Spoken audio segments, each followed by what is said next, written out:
Alla. Muallif Nargiza Usambayeva. 17-qism. O'g'iljon qo'lida paket bilan kirib keldi. Uyda onasi Zulfiya yangi ko'rpachalarni tekis qilib yig'ish bilan ovora edi. "Ha, yo'qmikan tikuvchi?" dedi u qizga qarab. "Bor ekan." Zulfiya uning qo'lidagi paketga ishora qildi. "Qaytarib olib kelibsan-ku?"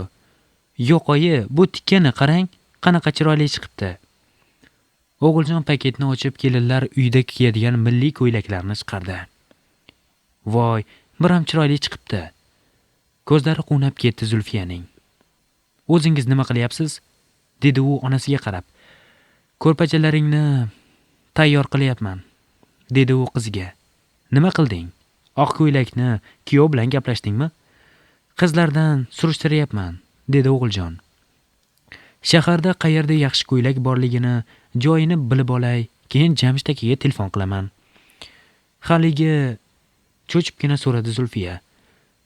"Munira Safayeva telefon qilmadimi?" "Qildi, ko'tarmadim. Telegramdan ovozli xabar yuboribdi." Zulfiya qo'rqib ketdi. "Nima debdi?" "Hozir mana eshiting." O'g'iljon telefonini olib telegramdan Munira yuborgan ovozli xabarni onasiga eshittirdi. "Ey qiz, nega telefoningni ko'tarmaysan?" shang'illardi Munira bor ovozda. "Javob bermasam topa olmaydi, deb o'ylayapsanmi? Ertaga mahallangga boraman, sharmandangni chiqaraman. Mahallangga ustingdan arz qilaman. Oilamni buzyapti deb. Agar to'yni qaytarmasang, sudga ham beraman. O'ylab ish qil, tushundingmi?" "Voy o'lmasam, sudga bersa nima qilasiz?" Zulfiya qo'rqib ketdi. Yusufning kichikroq xususiy nashriyoti bor edi. Shuning uchun ofisdagi kitob javoni ham eng bebaho kitoblar bilan to'la. Javon yonida kursida Yusuf o'ychan o'tirardi. "Maryam, qayerlarda yuribsan?" dedi u o'ziga o'zi. Yusuf telefonini qo'liga olib, telefon qilib ko'rdi. Qisqa gudok chalindi. Yusufning qoshlari chimirildi. "Meni bloklab qo'yibdimi? Tavba, nimalarni reja qilgansan Maryam? Qayerdan, nima deb izlaysani?" Yusuf telefonidan Maryamning tanishlariga telefon qila boshladi. Ming xijolat bo'lib gapirdi. "Assalomu alaykum. Adolatxon, yaxshimisiz?" Ha, men Yusufman. Maryam mabodo yoningizga bormadimi?" "Telefonining quvvati o'lganmi, o'chiq. Ertalab kim bilandir uchrashaman degandi. E'tibor qilmabman." Ha. Sizni yoningizga bormadimi?" "Mayli, rahmat." Yusuf xo'rsindi. Yana telefon qildi. "Alo, assalomu alaykum", dedi u yana. "Komila Odirovna, yaxshimisiz? Kechirasiz, mabodo Maryam yoningizda emasmi? Telefoni ochiq, ertalab o'taman degandek qilayotgandi." Siz shaharda emasmidingiz?" "Ha, mayli, rahmat." "Telefon yonsa gaplasharman, sog' bo'ling." Yusuf asabiylasha boshladi. Telefonni jahl bilan stolga qo'ydi. Boshini changallab oldi. Maryam bolalarga ertak o'qib berayotgandi. Bolalar uning atrofida aylana bo'lib o'tirib olishgandi. "Bir kun navbat Quyonga yetdi", dedi Maryam o'qishda davom etib. U do'stlariga dedi: "Agar meni shoshirmasangiz, sizlarning hammangizni bu qonxo'r, gaddor, zulmkorning dastidan qutqaraman." Hayvonlar dedilar: "Qarshiligimiz yo'q." Quyon shoshmasdan sher oldiga ravona bo'ldi. Sherning ovqatlanadigan vaqtida yetib bormadi. Sher och chiqib qoldi.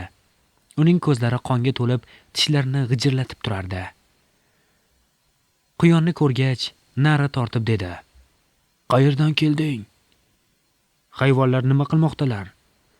Quyon javob berdi: "Podsho omon bo'lsinlar. Hayvonlar menga qo'shib yana bir quyonni yuborgan edilar. Yo'lda nogoh bir sher uchrab, sherigimni olib qoldi. Bu podshoh hazratlariga atalgan tortiq. Qo'yib yuboring desam, bu yerda men xo'jayinman dedi." Sher na'ra tortdi: "Meni olib bor uning yoniga. Kim xo'jayinligini ko'rsatib qo'yaman." Quyon sherni quduqning yoniga olib bordi. "Mana shu chuqurga bekinib oldi", dedi. Sher quduqqa qarab o'z aksini ko'rdi va o'zini quduqqa tashlab halok bo'ldi. Shu bilan hayvonlar zulmkor sherdan qutulishdi va murod maqsadiga yetishdi. Maryam birma-bir bolajonlarga qaradi. Ana bolajonlar, ertak ham tugadi. Endi uxlashingiz kerak. Qani, 1 soatgina bo'lsa ham mizg'ib oling. Peshinda uxlagan bola kuchli bo'ladi. Uxlaymizmi? Bolalar ha deb turib ketishdi. Maryam qo'lidagi kitobga tikilgancha xomush tortdi. Telefoniga qaradi. Yana tortdi. Yusufim, qay ahvoldasiz? Sizdan xavotirdaman. Uydagi bolalar oldida xijolat tortishingizni o'ylasam yanada siqilib ketyapman. Ammo nima qilib bo'lsa ham sizni uylanishga rozi qilishim kerak. Ammo bunga o'zim bardosh qila olamanmi? Yo'qmi, Xudo biladi. Maryamning ko'zlari yoshga to'ldi. Munira yotoq karavotida telefon ko'rib yotar, oldida Azima o'tirardi. Nimadir yegingiz kelyaptimi? Dedi Azima. Yo'q, yedim-ku. Kompot olib kelaymi? Rahmat asalim, hech narsa kerak emas, dedi Munira.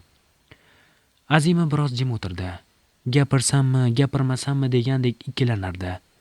Shu payt Muniraning yodiga Azimaning qo'shiq ayta olmagan videosi tushdi. Azi, aytgancha, kecha nima bo'ldi? Nega qo'shiq ayta olmading? Internetni portlatgandek bo'lyapsan-da. Azima xo'rsingancha dedi. Muzqaymoq yegandim. Yo'tal tutib qoldi. Endi ovozingni asrashing kerak, dedi Munira. O'ta ehtiyot bo'lishing kerak. Azima fursatdan foydalandi. Opa, Abror akaga telefon qilib, Damir aka nima deganini so'rab bering. Bugun telefon qilmadilar. Darsga ham bormadim. Hozir. Munira telefonini qo'liga oldi-da, ovozini baland qilib gaplashdi. Alo Abror, dedi Munira. Assalomu alaykum opa. Yaxshi, o'zing qalaysan? Yaxshi. Nega Azimani darsga olib bormading? Bu paytda Abror ko'chadan mashinasida ketayotgandi. Kecha nima qilganini bilasizmi? Dedi u Muniraning savoliga javoban. Internetga kirdingizmi? Hozir Damir akaning yoniga ketyapman. Uning taqdirini hal qilamiz. Qo'rqitma odamni. Nima qilib hal qilasan? Bilmasam. Damir aka nima desa shu bo'ladi. Olov purkamay Azimani yonini oldi, dedi Munira. Hammada bo'ladi bunaqa holat. Kimdir sahnada yiqilib tushadi, kimningdir yubkasi tushib ketadi, kimningdir mikrofoni ishlamay fonogramma qilayotgani sezilib qoladi. Muniraning kulgani eshitildi. Men hal qilmayman-ku opa, dedi Abror to'ng'illab. Yo'tal ham odamning o'ziga bog'liq bo'lmagan holat. Shuni tushuntir deyapman. Damir aka mening tushuntirishimga quloq soladigan odam emas-ku, bilasiz-ku. Nima deyishini oldindan bilib bo'lmaydi.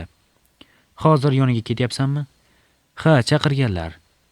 Unda senga omad, dedi Munira. Nima deganini aytvar. Xo'p, bo'pti opa, roldaman. Bo'pti. Aloqa uzilib, Abror yo'lida davom etdi. O'g'iljon kiyimlarini vishalkaga solib, shkaf kiylarkan o'ylanib qoldi. Munira Safayemaning rosa jahli chiqdi, dedi o'ziga o'zi. Ertaga rostdan ham mahallamizga kelsa-ya, kelishi mumkin. Axir kim ham erini osonlikcha berib qo'yadi. Kelsa ham men qishloqda bo'lmasligim kerak. Munira Safayeva ham kelsa, Jamshid aka bilan keladi. Jamshid akani band qilib qo'yishim shart. Shunga kela olmaydi qishloqqa. O'g'iljon qo'lidagi kiyimni beparvo yerga tashladi-yu, yugurib borib telefonini oldi. Shartta Jamshidga telefon qildi. Alo, assalomu alaykum. Va alaykum assalom.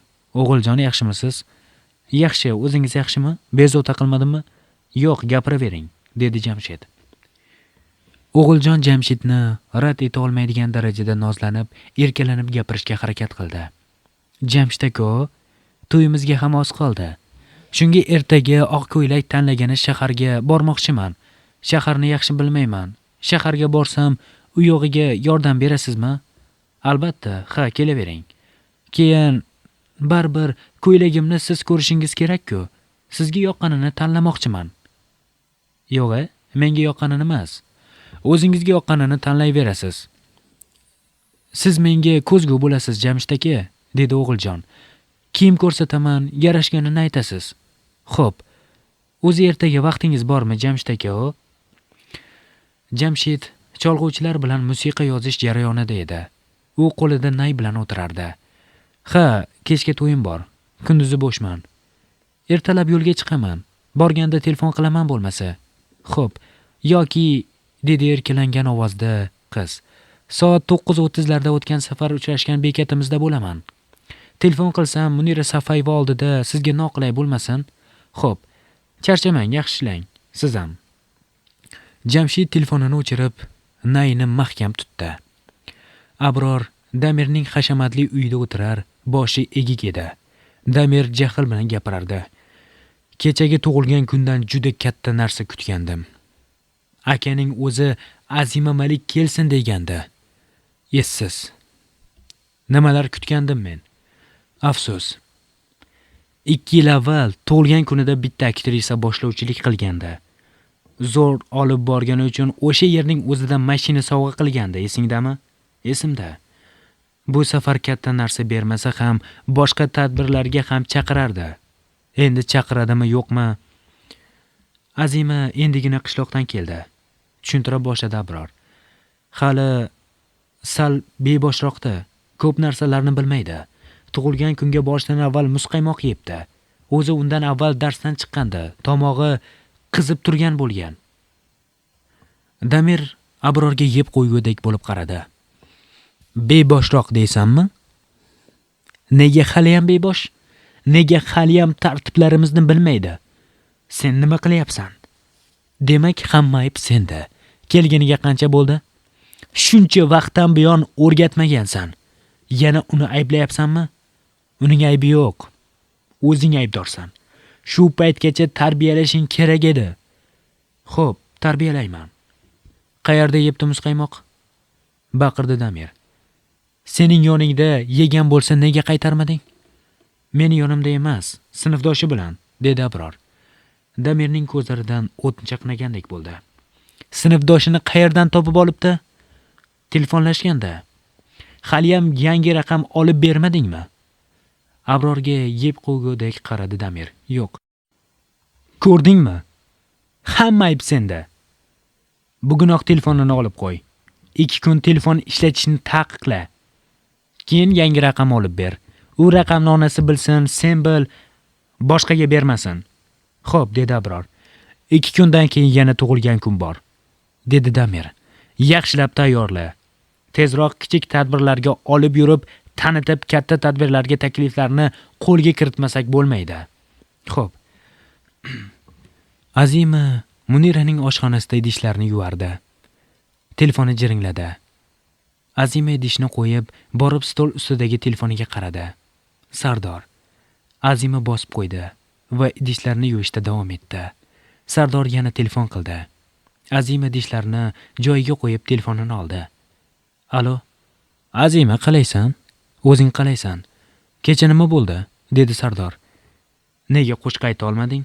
Senda muzqaymoq yeylik deding. Sharmanda bo'ldim. Tomog'ing og'ridimi? Og'rigani yo'q edi, dedi Azima. Nima bo'lganini bilmay qoldim. Darsdan chiqqandim. Ovoz naychalarim qizib turgandi. Men esa muzqaymoq yedim. Unda rostdan mendan bo'libdi. Men yetakladim-ku seni. Endi nima bo'ladi? Bilmadim. Abror aka bugun kelmadilar. Munira opa telefon qilganda, boshlig'imiz chaqirdi dedi. Juda qo'rqyapman. Meni qishloqqa jo'natib yuborishmasa bo'ldi. Azima, to'g'risini aytaymi? Dedi Sardor. Agar seni qishloqqa jo'natib yuborsa, men xursand bo'laman. Sen hali menga atay muzqaymoq yedirdingmi? Shunchalik dushmanmisan? Jahli chiqib ketdi Azimaning. Atay qilmadim, bilasan-ku. Qo'shiqchi bo'lishingni istamayman. Sen qanaqa odamsan? Tutaqib ketdi Azima. Yutug'imdan quvonmay, sharmanda bo'lganimga xursandmisan? Bildim qanday odamligingni. Omon bo'l. Azima telefonini o'chirib qo'ydi. Sardor o'rtoqlari bilan ko'chada kelyapti. Azima bilan telefonda gaplashyapti. Darrov jahling chiqdimi? Sardor narigi tomondan javob bo'lmaganiga hayron bo'ldi. Telefoniga qaradi. Aloqa uzilgandi. Azimaga qo'ng'iroq qildi. Qiz bosib qo'ydi. Sardor qayta 4-5 marta terdi. Qaysar bosib qo'yapti. Nega ham aytdim? Axir qaysi yigit sevgan qizi qo'shiqchi bo'lishini istaydi. Uff. Sardor xo'rsingancha telefonini o'chirdi. Xushnida xonasida o'tirardi. Qabulida bir ayol bor. Xushnida qo'lidagi qog'ozni ko'rardi. Feruza, garmonlaringizni ko'rib chiqdim. Sizda erkaklik garmoni ko'proq. Erkaklik garmon? Hayron bo'ldi ayol. Ha, eku qilib bo'lmaydimi bu bilan? Garmonlaringizni to'g'rilasak, o'zingiz tibbiy yo'l bilan homilador bo'lishingiz mumkin. Ozgina davolansangiz kifoya. Feruza erkaklarga xos dangallik va qo'pollik bilan gapirdi. Opa, maydalashib o'tirmaylik. Davolayman deb o'tirmang. Sizni bolani tashqarida o'stirib, keyin ayolga joylab qo'yadi deyishdi. Vaqtni ketkazmay shunaqa qilsak-chi? Siz aytgandek bolani tashqariga o'stirish uchun garmonlar me'yorda bo'lish kerak. Tushuntirdi Xushnida. Bola paydo bo'ladigan tuxumni sizdan olamiz-ku. Garmonlar me'yorida bo'lmasa, tuxum ham o'smaydi-da. Uff, qancha vaqt oladi davolashingiz? Garmonlar bilan ishlash sal ko'proq vaqt oladi. Birdan me'yorlashib qolmaydi. Ammo me'yorlashsa, shundoq ham tug'asiz. Eku kerak bo'lmaydi. Dangalni ayting. Boshqa yo'l yo'qmi? Kasalim shu garmonmi? Ha, analizlar shuni ko'rsatyapti. Erim bilan bir gaplashib ko'raychi, dedi Feruza. Albatta maslahatlashing. Mana analiz qog'ozlaringiz. Rahmat. Feruza o'rnidan turdi. Xushnida ham o'rnidan turib, hamshirasining yoniga kirdi. Yana nechta odam bor? Xushnida Asilbekona. Boshqa bemor yo'q, dedi hamshira. Bugun peshindan keyin navbatda 8 ta bemor yozilganlar ekan. Shundan 5 tasi boshqa shifokorni tanlabdi. Xushnida xo'rsindi. Ijtimoiy tarmoqni kuchini qarang. Odamlarimiz juda ishonuvchanda, dedi hamshira Lola ma'qullab. Xushnida Asilbekona. Bitta to'mtoq videoni ko'rib laqqa tushishyapti. Mayli, Xudo bir yo'l ko'rsatar. Bo'lmasa bekor ekanmiz-da. Ha, ikkalasi o'ylanib qoldi. Odila dugonalari bilan maktabdan qaytardi. 4-5 ta qiz yo'l chetida chug'urlashib kelardi. Odila, opangga nega unaqa bo'libdi? Dedi bir qiz. Muzqaymoq yegan ekan, dedi Odila. Tomog'i og'ribdi-da, dedi ikkinchi qiz. Ha, lekin juda chiroyli bo'lib ketibdi opang, dedi birinchi qiz havas bilan. O'zi chiroyli edi, shunaqa havasim keldi. Meni oyim Azima yo'talib qolishi mumkin emas, dedi ikkinchi qiz.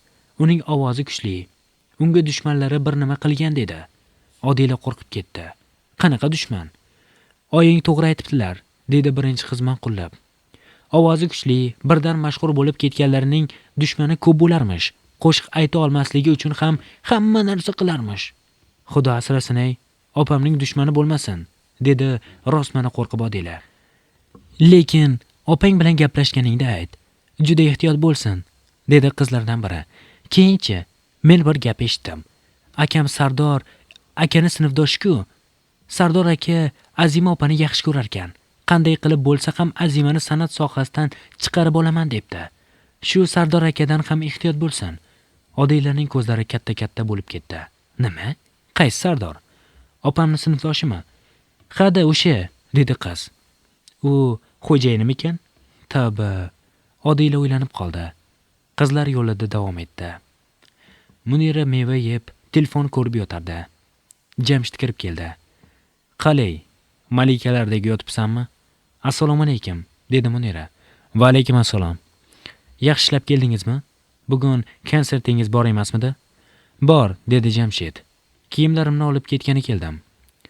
Jamshid shkafni ochib, kiyimlarni ola boshladi. Munira uni biroz kuzatib turdi-da, o'g'iljon bilan gaplashgani yodiga tushdi. Jamshid aka, ertaga nima ishingiz bor? Ertagami? Jamshid biroz o'ylandi. Jamshidning esiga o'g'iljon telefon qilgani tushdi. Biroz o'ylanib turdi va aldadi. Bir musiqa maktabi ishga taklif qilgandi. Shunga o'tib kelaman. Vaqtingizga qarab dars qo'yib beramiz deyishdi. Kunduzi vaqtim bo'ladi-ku. Dars olsam olay. Oling, avval ham o'qituvchilik qilardingiz-ku, dedi Munira.